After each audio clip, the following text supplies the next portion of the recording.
വാപ്പാട് മക്കള് ഒരു ഷവർമ്മയ്ക്ക് പറഞ്ഞിട്ട് ഒരു മാസം കഴിഞ്ഞിട്ട് ഒരു ഷവർമ്മ മേടിച്ചു കൊടുക്കാത്ത വാപ്പാനെ മക്കൾ എങ്ങനെ സ്നേഹിക്കും?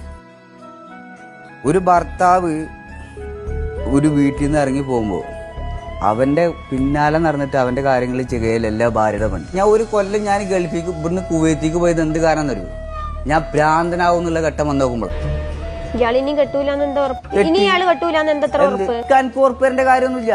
അതുകൊണ്ട് തന്നെയാണ് ഞാൻ ഒഴിവായത്. ഒഴിവായിക്കോ, ഞാൻ മുൻകൂട്ടി അവൾക്ക് കാണാനുള്ള ശക്തിയൊക്കെ ഉണ്ട്, ദൈവം കൊടുത്തിട്ടുണ്ട്. ഇവർക്ക് സ്വന്തമായി കിട്ടണം. അങ്ങനെ വളച്ചു കൂട്ടി കിട്ടിയിട്ട് ഇങ്ങനെ അടുക്കിട്ട് ഇങ്ങനെ ഓടിക്കുക, കൊണ്ടുവന്ന് കംപ്ലീറ്റ് മേടിച്ചെടുക്കുക, വേണ്ടാന്ന് തോന്നുന്ന സമയത്ത് ഒറ്റ തള്ളി.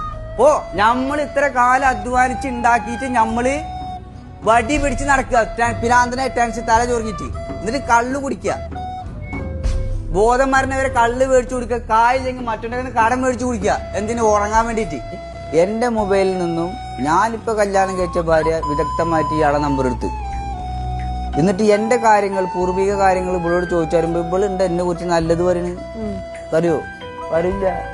ഇവള് കേറ്റടിച്ച് എന്ന് പറഞ്ഞിട്ട് എന്റെ വീരസാഹസ കളകളാണ് കേൾക്കുന്നത്. എന്താപ്പത് ആരാണ് ഇപ്പൊ ഞാന് ഇരിക്കന്നെ തോന്നിപ്പോയി ഞാൻ ആരാന്ന്. കാര്യം വെച്ചാൽ ആദ്യത്തെ ഭാര്യയൊക്കെ തന്നെ കേൾക്കണേ. ഞാൻ ആരോ കേട്ടാ എനിക്ക് സമ്മതമല്ല. സമ്മതല്ല വെച്ചാൽ ഞാൻ നോട്ടടിക്കണ കമ്പനിയിലല്ല പണിയെടുക്കണേ.